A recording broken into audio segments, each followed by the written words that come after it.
For coming to our February meeting. It's great to see everybody here. Thanks for the folks that were able to come on Zoom. We're going to continue to do both. I do apologize for, it's going to be a little bit more difficult to monitor the chat today, although I will do that when we go to breakout sessions. A piece of housekeeping is we're going to do some introductions and things like that, but it's very important because this is being recorded that you wait until you get the microphone and so that it comes out well on the recording, okay? And I will watch my language from here on out. So again, welcome, and are there any first-time visitors here to Project Vision? All right, we have a couple. My microphone folks, if we could, actually let's start in the back, right next to Jeanette. Scott Carlson with Adult and Teen Challenge. Welcome, Scott. That's okay. It's being recorded through something else right now. Marissa Arduca, the Assistant Director to Social Tinkering, and Jeanette. Welcome. Anybody else?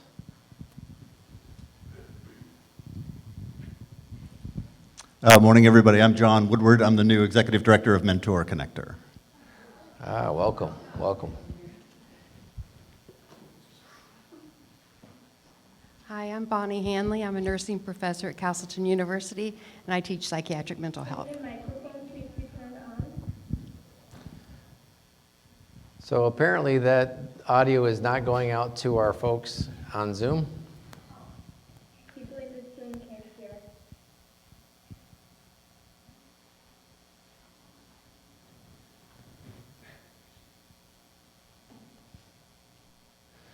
So we're doing introductions, and we were hoping that we wouldn't have to use this computer audio, but apparently we do.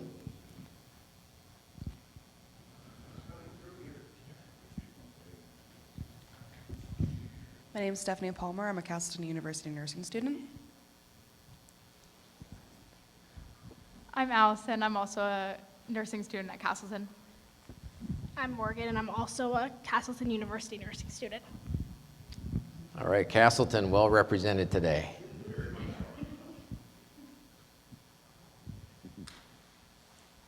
Any other first-time visitors? Okay, well, I'm going to turn it over to the mayor for his remarks. Mayor? All right, very good. Thank you very much, Matt. Appreciate it. So, good afternoon, everyone. It's great to be with you, as always, here at Project Vision. I'm going to be brief today, since we do have an agenda that looks like has attracted a great crowd, a crowd that I hope we can see every month as we go forward with our Project Vision meetings. I'm really thrilled about an all-hands-on-deck, a community approach. I think it's fitting for this time of year. So, of course, it revolves around the issues facing our community, as we all know, specifically drug abuse, crime, but putting together an actionable items and being realistic about what we can do together. All the nonprofits that are here, of course, the business community, the police department, city government, and realizing what we can do and what we can't do without the help of the state. And I think that's important to remember. And of course, I'm referring to the homeless program that we all have read about in the last few months, and we're all experiencing not only here in the city of Rutland, but throughout the state. And something I've touched on a number of times, and the PD has too, looking at our reforming our bail laws. I'm all in, absolutely all in creating action steps, and will gladly and fully participate from the mayor's office in what we come up with today. You know, remember, Project Vision at its start was and continues to be a model for community collaboration, and I think that's important to remember. With Matt Prouty back at the helm and at the wheel, with the community totally engaged, because of our recent developments here in the city, the heightened awareness and focus on public safety, which I think is so crucial, and of course, with the election coming up, with races for new members of the Board of Aldermen, as well, of course, my race for the mayor's office. This is a perfect time for all of us to refocus and re-energize this group to address the underlying issues, which, of course, I'm referring to the crime, substance abuse disorder, mental health, which is so important and goes hand in hand with all the issues that we're facing today. A lot of great things going on in the city. I've got a little piece in the paper today about a lot of projects that are happening. Chamber of Commerce will be happy that I mentioned those. And but in order for those to continue to go forward and be successful, we have to address some of the issues that I think we're going to touch on today. So, as I always say, we're very busy at City Hall, running the campaign, running the city. But I'm very, very excited about the prospects, and the potential for the next 2 years for this group and for the city of Rutland, because we got a great city here in the city of Rutland, great people, and that's what's going to keep us going. So thank you very much.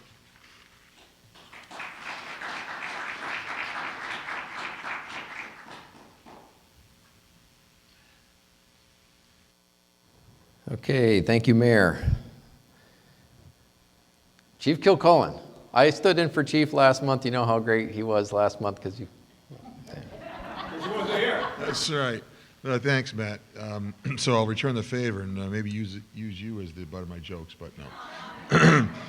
I'm glad to see so many people here today. You know, during COVID, with the transition to at least a hybrid anyway, you know, we saw the in-person numbers start to dwindle. Still with decent participation in the virtual realm, but it's nice to see some faces.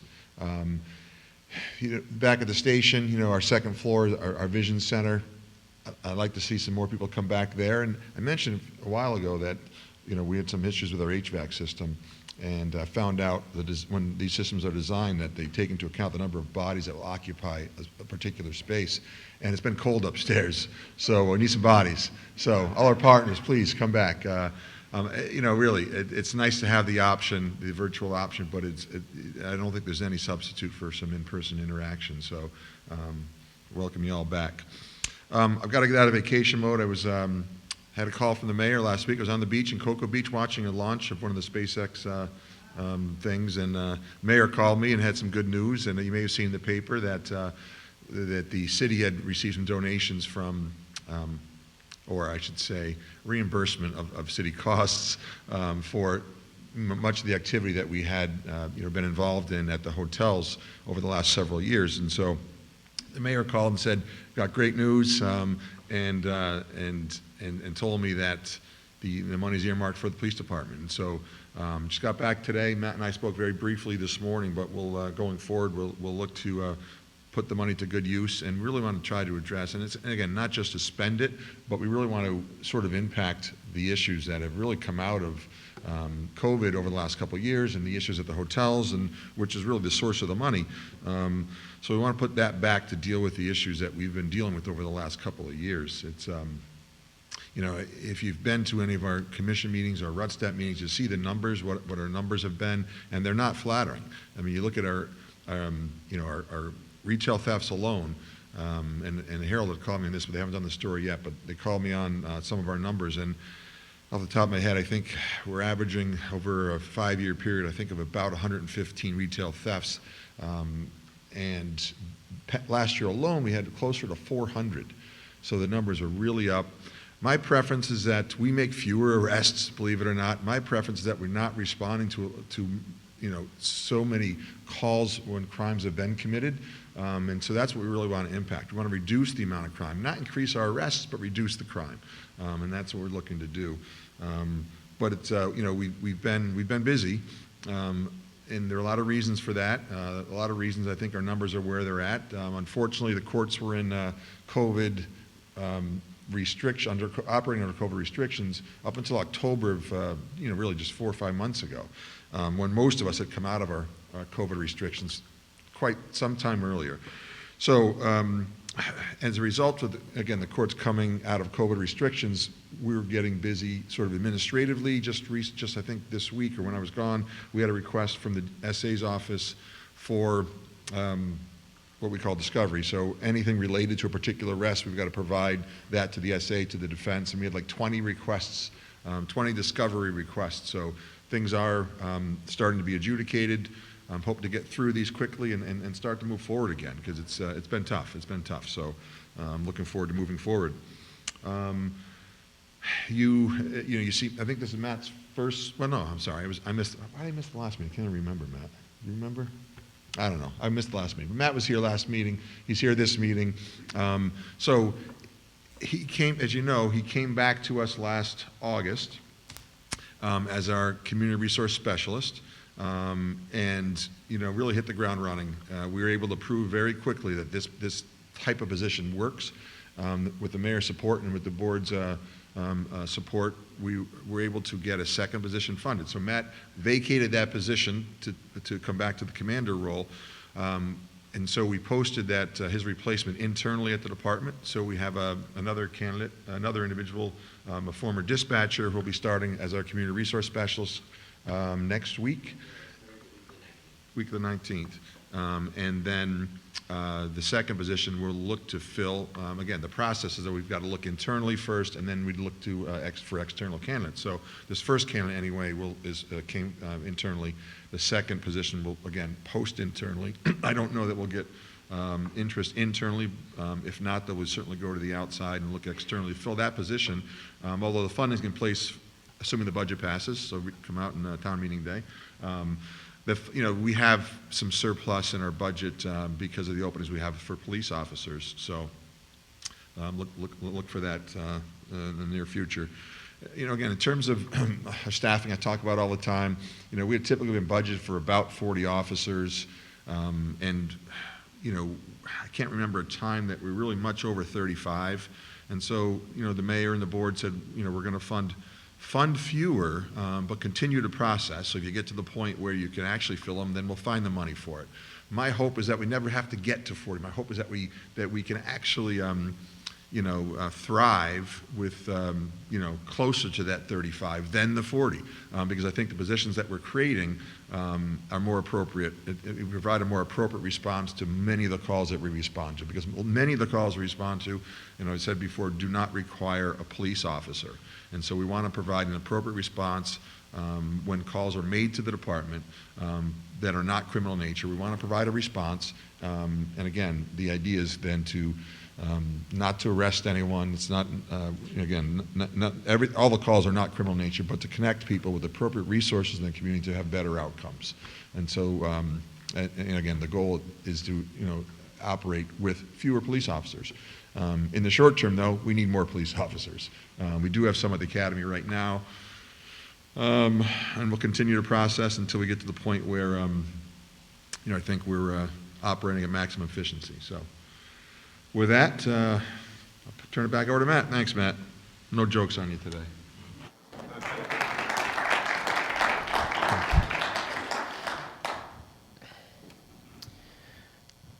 So we did have the camera pointed into the light. We still do. Thank you, Ron, for pointing that out.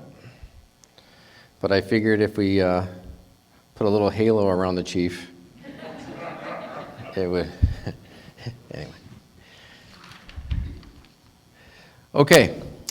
So I have some remarks. January was a very difficult month, not just for us, but for a lot of the partners here in the room.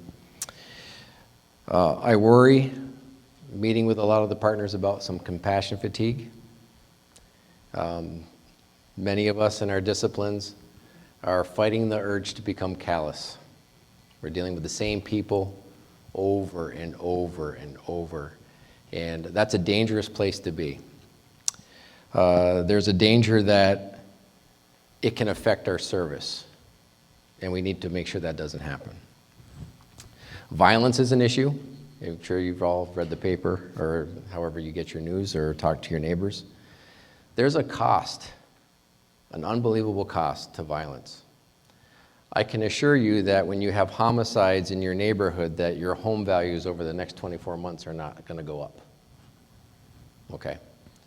As people feel the unsafe or the unsettling feeling of that type of crime happening in their neighborhoods, if given the opportunity to leave, they may. And for the folks that are looking for a place to live, that's not an area that people are seeking out. We have to stem the violence. We have to work on our capacity. All of us lack capacity right now. What can we do within our organizations to increase the amount of bandwidth that we have to deal with some of these problems? And that's what brings us from the reason why today I've decided we weren't going to have any guest speakers or talk about, a particular program.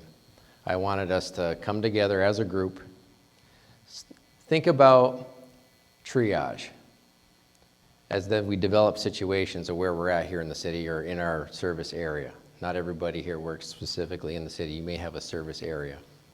I want you to think about like a medical approach to this, where one of the first things we do is we try to stop the bleeding, right? And I'd like us to try to stop the bleeding in community. We've had many people die of needlessly overdose deaths. We've had violence that's a result of beefs or conflict between groups or individuals that should never have happened. And this is a very difficult population, but how do we interact and engage and have an effective approach, or whatever you want to call it, to this population that just feels like they have nothing to lose and there's nothing out there for them and there's no hope. That's what I want to come out of this discussion today. So as we come into this recovery piece in community out of COVID and all of the things that we're dealing with, what actionable things can we do as providers in each of our disciplines where we're meeting people where they're at, where we're not trying to do a hip replacement surgery while someone's bleeding out, okay? We're gonna get back to that. We all remember the community health needs assessment where substance use disorder wasn't even in the top 10. Some of you were in that meeting, okay? Guess what? It's number 1 right now. It's back to number 1. It probably never left number 1. Maybe we just weren't seeing it properly.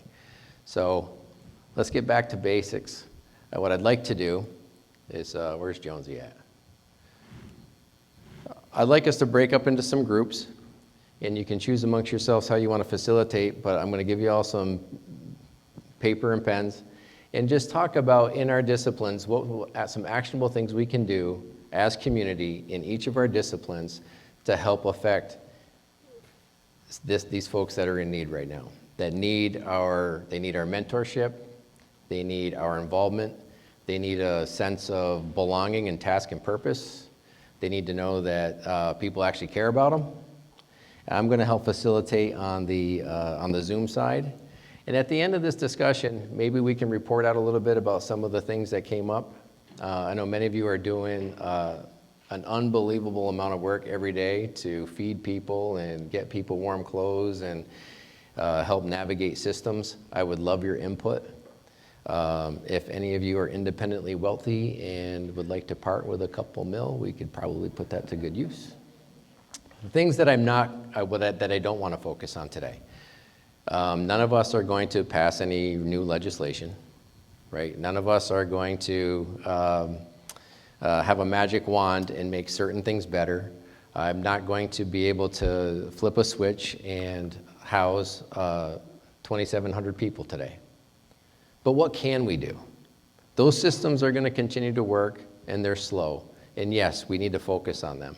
But right now, again, I want to stop the bleeding before we get the new hip. Okay. Let's try to keep it positive.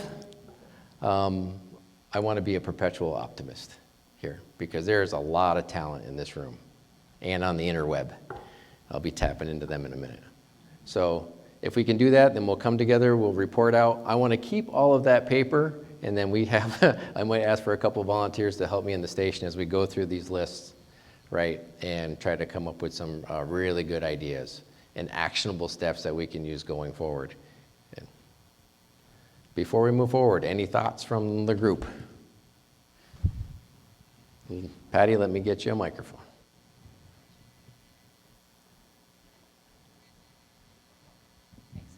So, I don't know if you're intentionally avoiding this, Matt, but I would love to hear your feedback about systems and what might work better.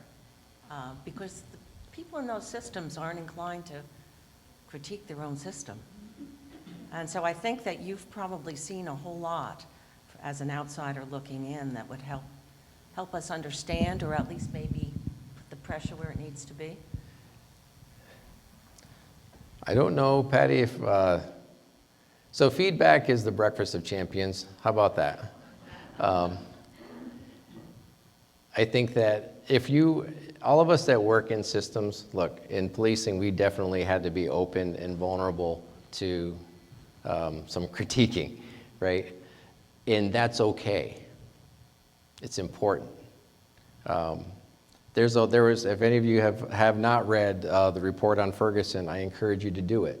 There are hundreds, maybe thousands of people in a municipal system that felt like they were doing the right thing, and they didn't realize that they were in a very oppressive system, and then parts were part of it, right? So be open to feedback.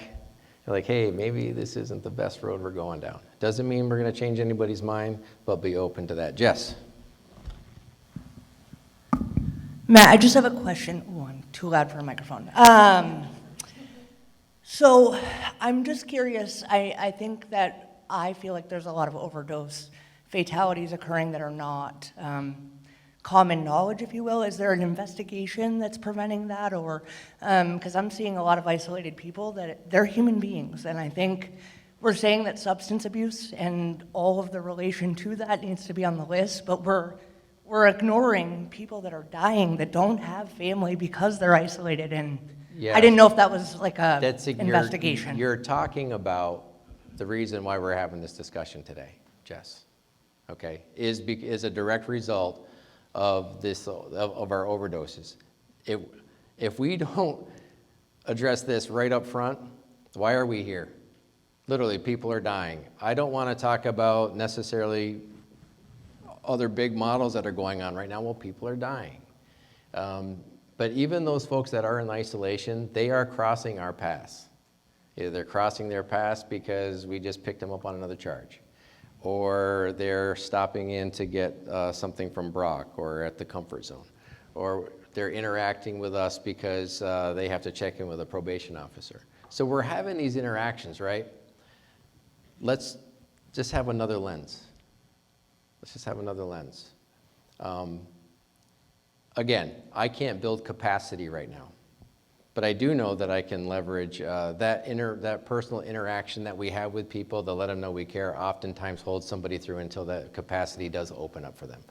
You know, how many people have you seen? I like talking about folks that have come into long-term recovery that talk about there was a person or an event or a group of people that intersected in their lives, right? And it was at that point that there was felt some sense of task and purpose or belonging of something bigger than themselves that led them to that next piece. How can we as Vision make that our day-to-day SOP of how we do our business? So I don't want to monologue here. I want to break into groups, but in that vein, let's break up. I will, because I've got my homies here on the internet to talk to. You guys can figure out how you want to do it. Jonesy, if you facilitate with paper and pens. And let's give it until, I got this cool watch that I can't read. 12:30. Let's give it 20 minutes and we'll meet back and report out. Thank you. May I have your attention, folks? Hello, everyone.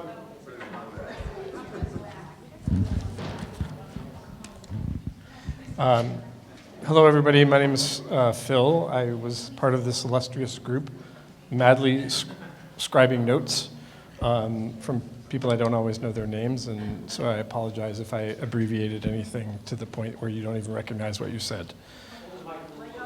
Sure. Anyway, we got started with Rob's comment that the opposite of addiction is connection. That's going to be the words that I walk out of the room today with, Rob, thinking about.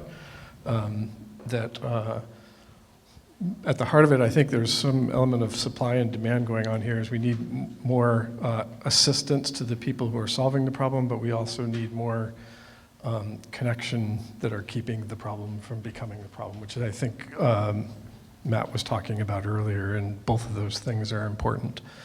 So figuring out more ways that we can provide people the connection that keeps them from being sucked into the vortex of the addictions. One of our members from the Parent-Child Center mentioned the importance of social capital. That's good. Like that. So I will drop those vocabulary words on you to sort of think about. There was a teacher in our group that was talking about the importance of like personal conversations, and she mentioned like this time where she reached out to a family, and the person said, "This is the first time a teacher's ever contacted me and my kid wasn't in trouble." And I'll just say those are the small things that we could all be doing, which is to turn our transactions into transformational connections, I guess, wherever we can and wherever we meet them.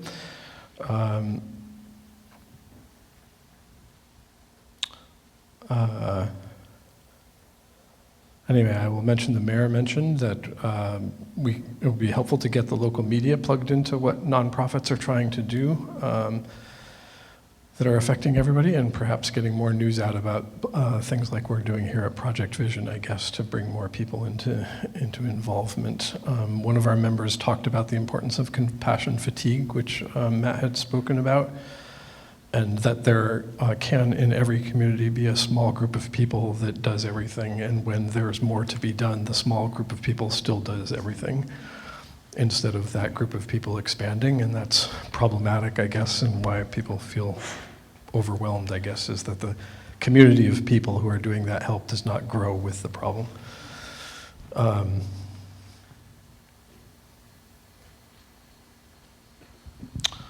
Yeah, there was a good deal more, but so we talked about like what successes we're having that we could build on.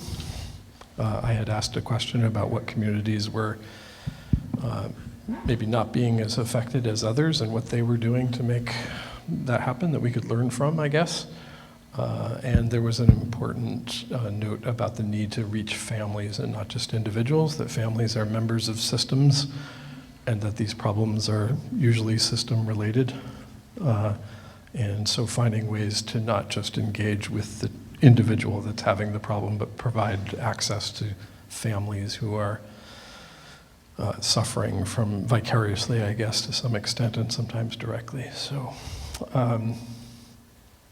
anyway, one member mentioned that it might be good for any of us to write letters to the Herald about what Project Vision is up to, and to keep growing the numbers of people that will come to meetings like this and find out what's going on, and perhaps slowly but surely get involved.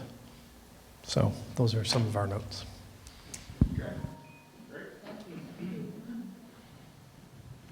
Okay, next group.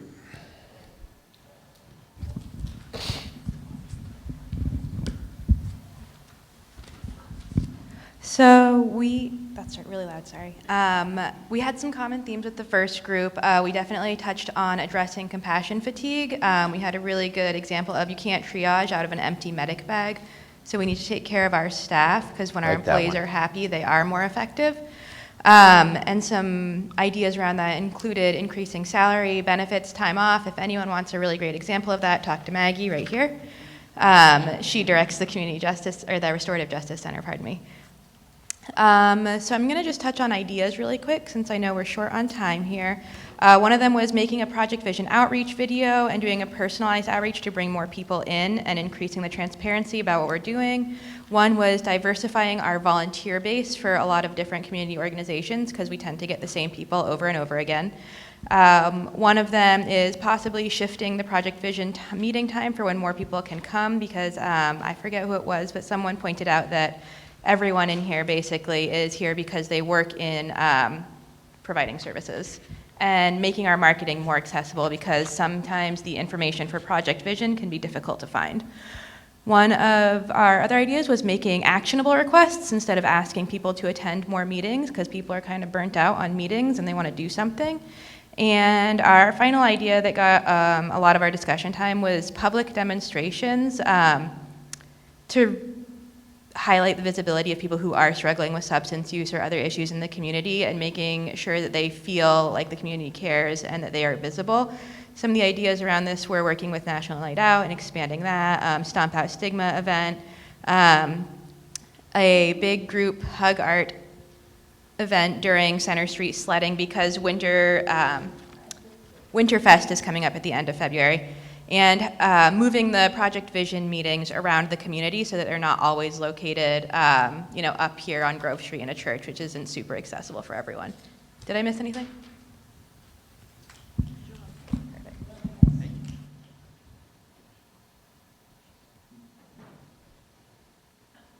Good afternoon, it's Richard.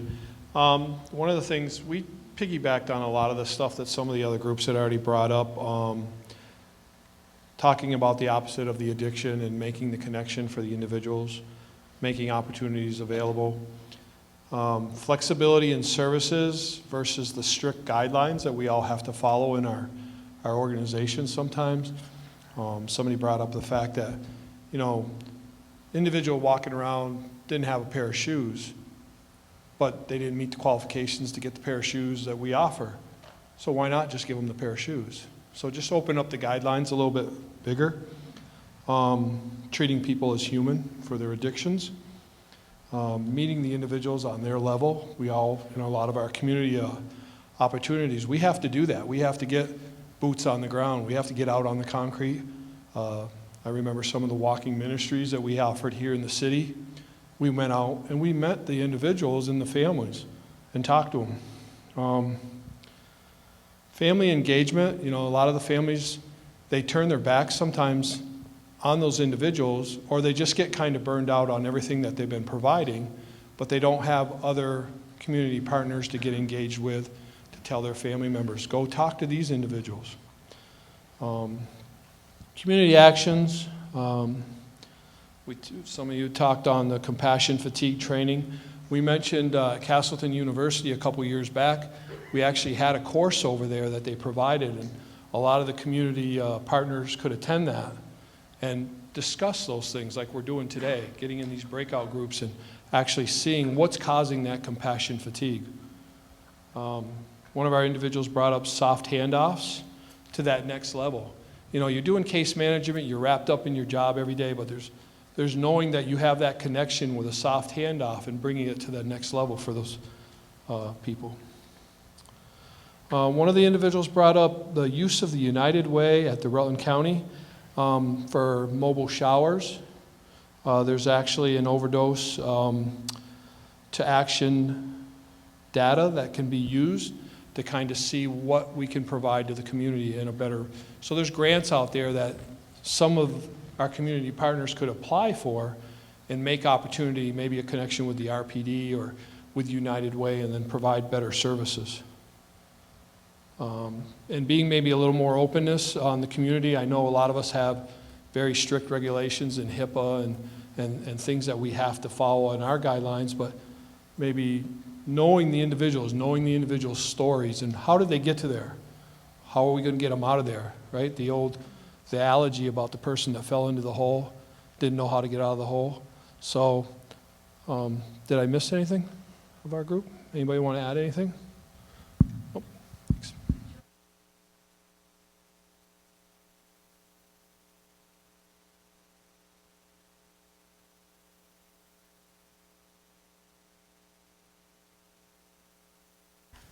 Hi, we were a group that had a number of Castleton University interns. So we had folks who had experience in various settings, from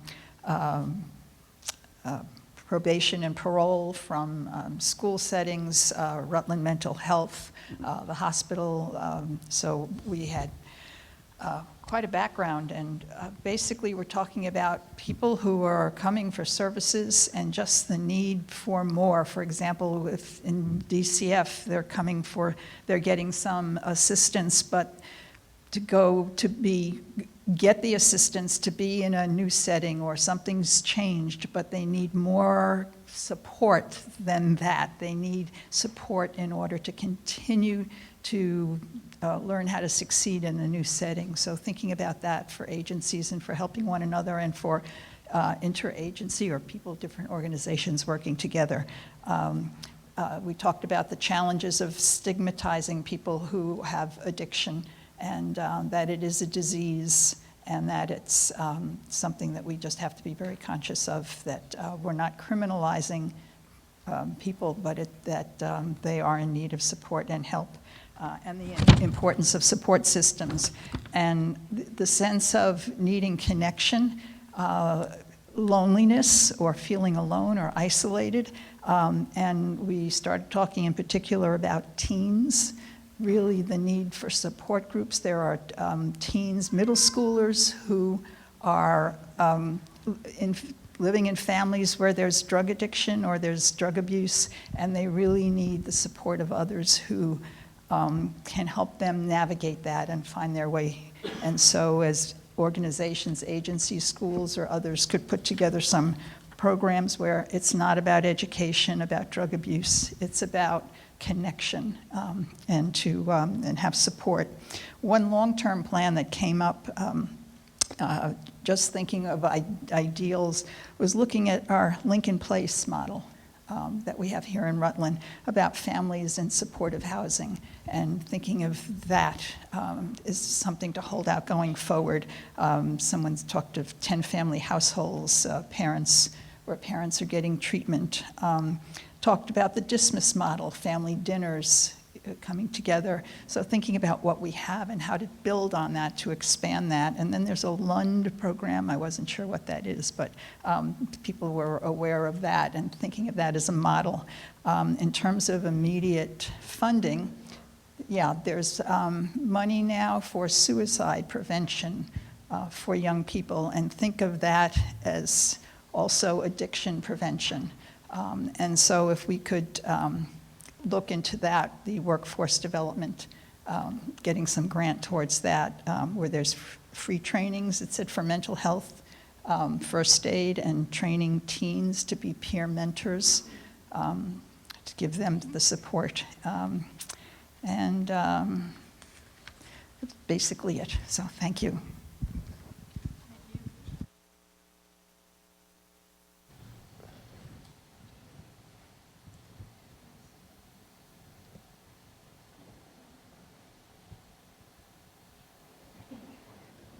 Thank you so much. I hate microphones passionately, by the way. I know. One of the big things that we're all seeing across with every group is community, right? And one of the things we really lack in Rutland is including the people in the hotels as part of our community. We do not create community building with them. They are the stakeholders. This is their life. We need to implement more harm reduction models. They are struggling. We see substance use disorder every day. We go in every day. And they are stigmatized. They are seen as, quite frankly, subhuman. And they need mental health access. And that access is just not there, whether it's with Medicaid laws or just, quite frankly, wait lists that are years long. And just including them in the community with transportation, right? Like, they need to be involved in our community. We need to see them instead of them being relegated almost to one area, because that creates isolation. Isolation creates mental illness, substance use. And we want to see a spiritual community, because for some of them that is their community. And we also see the frustration with the hotels in here in the community every day, right? So get the stakeholders in the community, the neighbors here, because we can have every agency here, but the people who are truly frustrated that it's happening in their backyard, if they're not here, we don't see their opinion.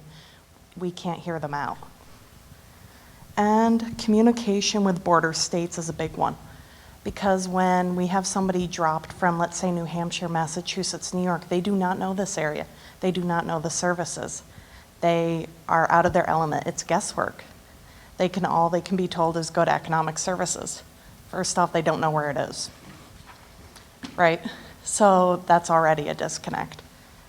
And one of the big ones, assisted living. We are seeing people in the hotels in particular that are advanced health cases that should not be there. They are dropped there. And their health is deteriorating more. And assisted living, there's wait lists, there's barriers. So it's reducing barriers and creating a community with the people that we need desperately. All right. Okay, we had a good group. And the discussion started out going one direction, and then it kind of fell into the same. It actually sounds very similar to all the discussions here, which is interesting. But Ellie had made a comment that kind of steered the direction about what she sees at the comfort zone in the morning, which is these communities of people getting together, just like you were talking about, getting together, having these conversations, and they're talking about what's going on in their lives, and they're trying to support each other. And then the conversation steered, and I'm going to try to take you through it, and it's really, you know, the way that this flowed is important, right? So it went immediately to compassion fatigue, right? Because how do we get people in there to have those conversations with those people when everybody's already tapped out? So how do we find support for the supporters? And these are all actionable items, right? So build a support system for the supporters themselves, build recognition for those doing the work, right? So that was an interesting take. Build those stories of success, put them in the paper, build real-time communications interface, get that Project Vision website back up so people know where to go to comment on these things and how to volunteer. And those are all simple, right? No cost things, right? Jim luckily was in our group, told us, hey, there's a community board on the paper, you can put the stuff in there, there's no fee associated. So far we haven't spent any money, right? Which is good. Project Vision website, broadcast the good works, and what we're doing here is we're building this hype machine. So now we've taken this stressed out, I'm sorry to say that, but stressed out community of workers that have been trying really hard to help everybody, and we're asking, hey, look at all these things that are going on, all this positive momentum, would you like, as a community, would you like to come participate? And that ties right back to what we started talking about. Now Bill mentioned, hey, how do we get the coffee clutch crew in the morning at 6:30 to come to the comfort zone and meet with these people and be there and help them be part of their community, and then take that out to bringing bigger volunteer groups in like RSVP, and you start to build back that community that we saw kind of at the initiation of these things. And then we talked about using the data to target those services, right? So as we collect the data, see where those, where the incidents are happening, maybe it's these couple of hotspots, that's great to target the problem, and we have to target those problems, but also using that data to target the services that we're going to provide in those situations. And we do a lot of that now, but even down to the level of just that community interaction. And then once we do that, the big picture words at the top are that mentor level of support, because, John here, was part of the conversation too. So not just having conversations, but being that mentor, grabbing them by the shoulders, as John said, guiding them down that path and giving them that direction to help them find the purpose. Good? All right. Were there any more groups? Just mine? Okay. So we hit on a lot of the same topics. An actionable piece that came out of it is we're going to schedule with Ms. Ganguly some training in and around Rutland in the very near future, because I really feel like one of the biggest, if you want to do that SWOT analysis, right, those strengths, weaknesses, opportunities, and threats, it's an opportunity and a threat, is that when our providers get fried, okay? And I can tell you, since I've been back in August, there have been days where there are, I'll be honest with you, there are folks that I work with in community that I just have not had the bandwidth to deal with. And I'm sure you all have the same client from time to time. And I may have been going 50 miles an hour past them because I just couldn't stop. I just didn't have it in me. And I don't want to feel that way. Right. I want to be able to tap out and say, hey, whoever, could you step in for a few minutes? I care about this person deeply. Right now, I just can't do it. And that's okay. I just have to be honest with ourselves, and we have to recognize it. So we're going to do that. We talked a lot about MAT and harm reduction stuff. So we talked about the xylazine. We talked about what's happening in our streets. We talked about the education piece to that. We talked about marketing a little bit more with our families and friends about Vermont Cares and how they can access fentanyl test strips, low barrier to buprenorphine, and things like that. We talked about education when it comes to our youth and managing life things. So I think that's going to fall under that mentorship piece. We talked about a few other things, but in the interest of time, please don't throw away these papers. I'm going to go through our chat again when I get the recording, and we will put a document together that we'll put out on the listserv. And then what I'd like to do is, as we move forward, let's take some of these things, right? And, well, you know, not that we all have to do the same thing, because that would be foolish, but where we have capacity in our respective organizations, let's start moving forward. Let's start taking some ground back, start making some differences. And if there are folks that we need here in our little club, let's pull them in. If I have to get the chief to fork over some dough for donuts in the back, we'll do it. All right. All right. On that note, positive or uplifting story? Anyone? Ellie, wait for a microphone. I have my marching orders. I have a positive story. Yesterday, we had a volunteer from our community come and cut hair at the Comfort Zone for our folks. And I got to tell you, it was awesome. After they got their hair cut or their beard trimmed, they were like, wow, look at me, you know? So it was wonderful. And she's going to keep coming back, so that was great.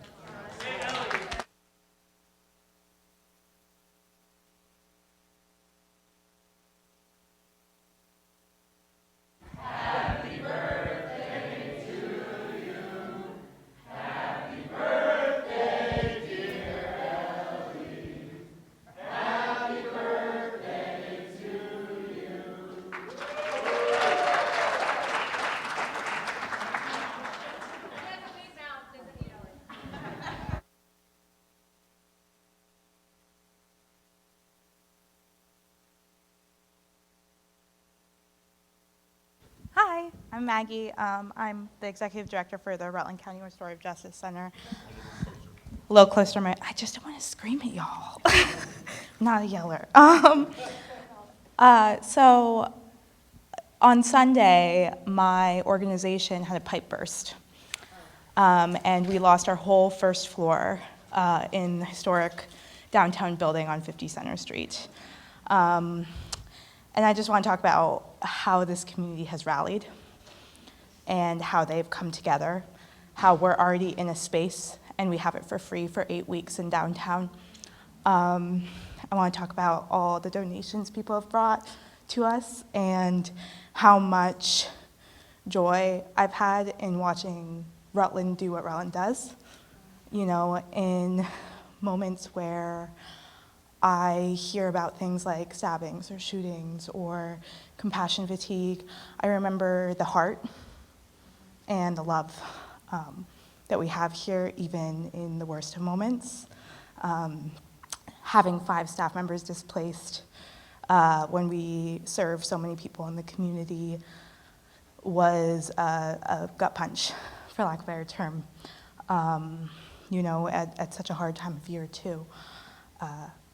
But we will be back up in operation next week at a different location that I'm going to send out to probably the Project Vision listserv by Wednesday, likely at the latest. And we're probably going to be displaced for about 2 months minimum. And we're not slowing down. We're not stopping. We're going to keep going, but we can only do that with the love and support of the Rutland community, which is really, really humbling to see. I've never actually seen anything like this. You know, I've seen it for individuals and things like that, but for a nonprofit business, a disaster like this can end you. And it didn't, and it won't. So thank you.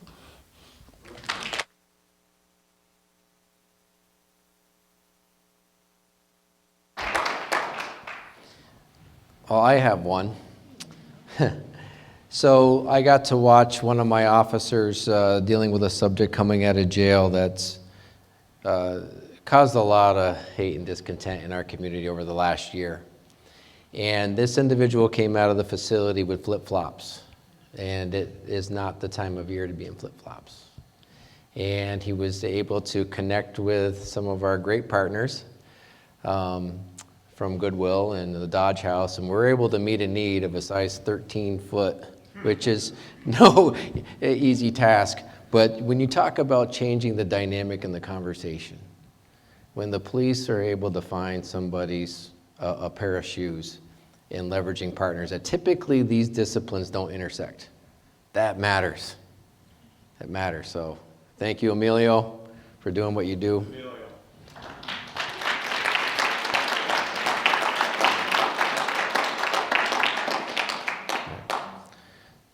Next month, stay tuned. We have a lot to talk about. I'm excited. Keep doing what you do, and thanks for doing life with us.